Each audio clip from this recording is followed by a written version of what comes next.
Bem, galera, dando continuidade aqui à nossa parte de derivadas de funções vetoriais, vamos aqui falar de velocidade agora.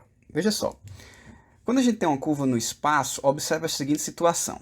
Eu tenho esse vetor aqui, que indica a posição da partícula num determinado tempo t, por exemplo, e aí, portanto, eu tenho aqui o vetor f de t, e aí se eu passar, depois de um tempo a mais h, ou seja, quando eu tiver num tempo t mais ak, eu vou ter um outro vetor, que seria o vetor f de t mais ak. Vamos analisar o que é esse vetor f de t mais h menos f de t sobre h. Veja só, f de t mais h menos f de t seria esse vetor daqui para cá, pessoal, ó, daqui para cá. Para quem lembra aí das propriedades de vetores, ó, quando eu pego final de um com final do outro, isso é a subtração dos vetores. Isso é esse vetor aqui, f de t mais h, menos o outro vetor, que é o f de t. Essa linha até aqui. Mas aí quando eu divido por h, eu estou pegando esse vetor e estou multiplicando ele por um múltiplo. Estou pegando um vetor e multiplicando por um número. Se esse h for muito pequeno, ao dividir por um número muito pequeno, eu estou expandindo o meu vetor. É isso que está acontecendo. Porque esse dividir por h, a cabeça tem que entender que é a mesma coisa que multiplicar por 1 sobre h. E esse 1 sobre h, quando h é muito pequeno, é um número maior do que 1, tá certo? Tipo, 1 dividido por 0,5, 1 dividido por 0,2, 1 dividido por 0,3. Então, como eu estou multiplicando por um número que é maior do que 1, eu estou esticando o meu vetor. É assim que a gente tem que interpretar isso.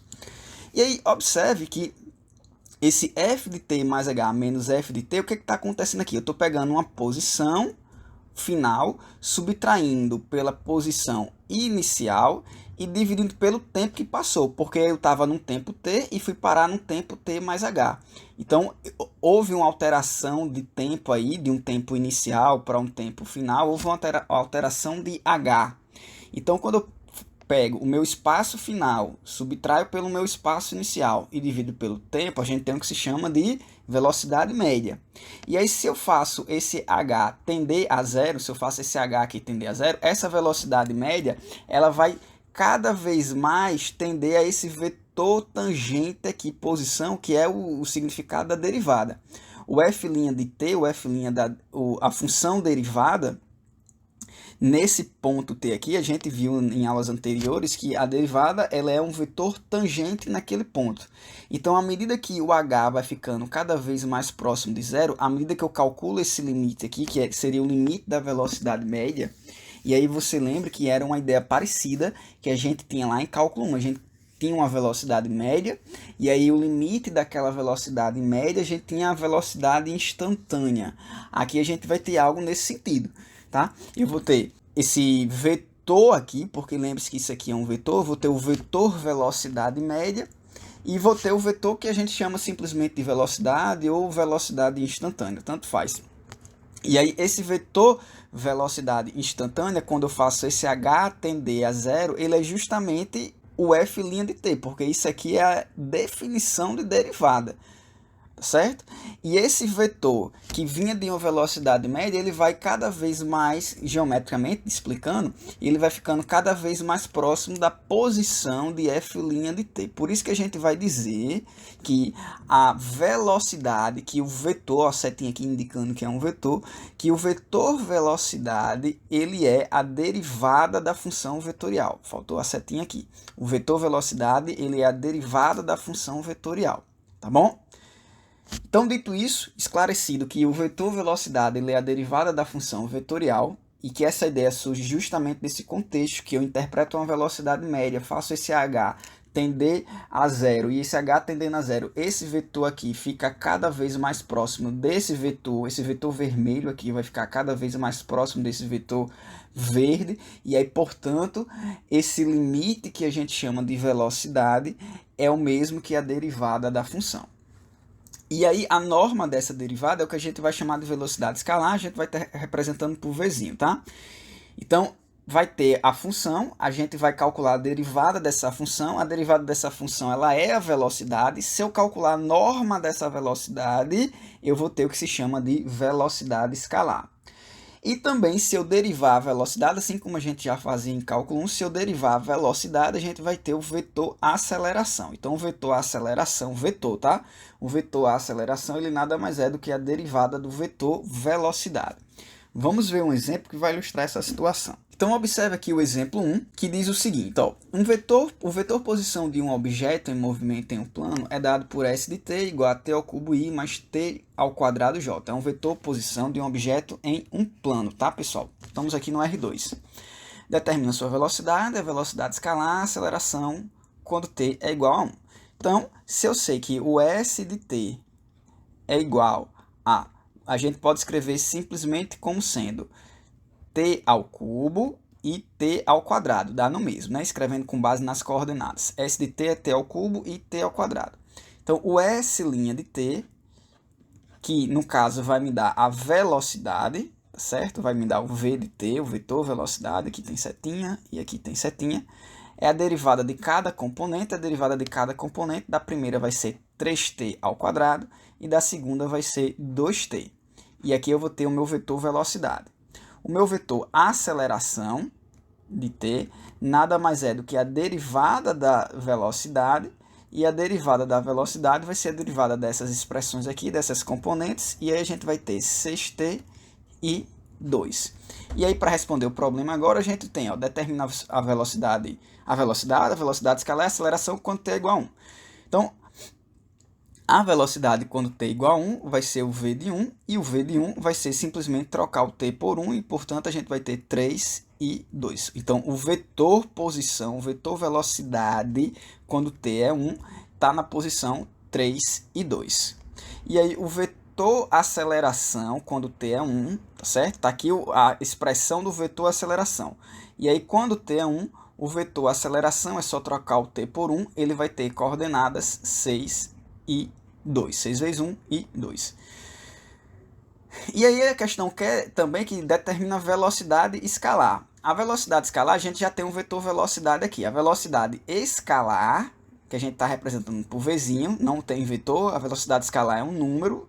A velocidade escalar é a norma do vetor velocidade, e, portanto, sendo a norma do vetor velocidade, ela vai ser a raiz quadrada de cada componente do vetor velocidade ao quadrado. Essa componente ao quadrado dá 9, essa dá 4, quando eu somo 9 com 4 dá 13, e, portanto, o vetor velocidade, a velocidade escalar, vai ser simplesmente raiz de 13. E aí, resolvemos de maneira muito fácil o exemplo 1, tá? Vamos resolver aqui agora o exemplo 2. Então, o exemplo 2, mesma pegada, só que aqui não tem um t específico, é só determinar os vetores velocidade, aceleração e a velocidade escalar. Então, vamos lá. Vetor velocidade, ele é a derivada do espaço, e sendo a derivada do espaço, ele vai ser, ó, vamos lá, derivada de t ao quadrado é 2t, depois derivada de e elevado a t é e elevado a t, e depois a derivada de t vezes e elevado a t. É a derivada de um produto, tem que aplicar a regra do produto, então vai ficar a derivada do primeiro vezes o segundo, derivada do primeiro é 1, então vai ficar e elevado a t, e aí mais o primeiro vezes a derivada do segundo, a derivada de e elevado a t é o próprio e elevado a t, então vou ter t vezes e elevado a t. E aí eu estou com o meu vetor velocidade, tá certo? A velocidade escalar, que é a norma, tá? Ó, a velocidade escalar, que é a norma do vetor velocidade, vai ser uma função. Perceba que a velocidade escalar nem sempre vai ser um número. Isso aqui eu vou ter uma função que depende de t. Então, a velocidade escalar vai ser a raiz quadrada de cada componente dessa ao quadrado. Então, eu vou ter o 2t ao quadrado, que vai me dar 4t ao quadrado, mais esse e elevado a t ao quadrado, que vai me dar e elevado a 2t, e depois mais esse camarada todo aqui ao quadrado, e elevado a t mais t e elevado a t, que aí quando a gente resolver esse quadrado, a gente vai ter o quadrado do primeiro, que seria e elevado a t, mais duas vezes o primeiro vezes o segundo, então vai ficar 2t e elevado a 2t, né? Porque é elevado a t vezes e elevado a t é elevado a 2t. E depois mais o quadrado do segundo vai ficar t ao quadrado é elevado a 2t. A gente pode simplificar essa expressão toda aí, é uma expressão bem feiosa, mas a gente pode simplificar essa expressão colocando os e's elevado a t em evidência, e aí a gente vai ficar com 4t ao quadrado mais, colocando os e's elevado a 2t, aqui é e elevado a 2t, né? Porque lembre-se que era o quadrado primeiro, o quadrado de e elevado a t é e elevado a 2t. Colocando os e's elevado a 2t em evidência, a gente vai ficar com 1 mais 2t e mais t ao quadrado, entre parênteses, portanto vai ficar com 2 mais 2t e mais t ao quadrado. É o máximo que a gente pode fazer aqui. E aí, portanto, eu tenho que a minha velocidade escalar é uma função, tá vendo? Ó, que depende de t. E aí vem a aceleração agora, a aceleração. O vetor aceleração nada mais é do que a derivada do vetor velocidade. E aí a derivada do vetor velocidade vai ser a derivada de 2t, que é 2. A derivada de e elevado a t, que é e elevado a t. E aqui, ó, a derivada desses dois camaradas. A derivada do primeiro é e elevado a t, mais a derivada do segundo é a derivada de t e elevado a t. Ó. A derivada de t e elevado a t, a gente já viu que dava justamente essa expressão aqui.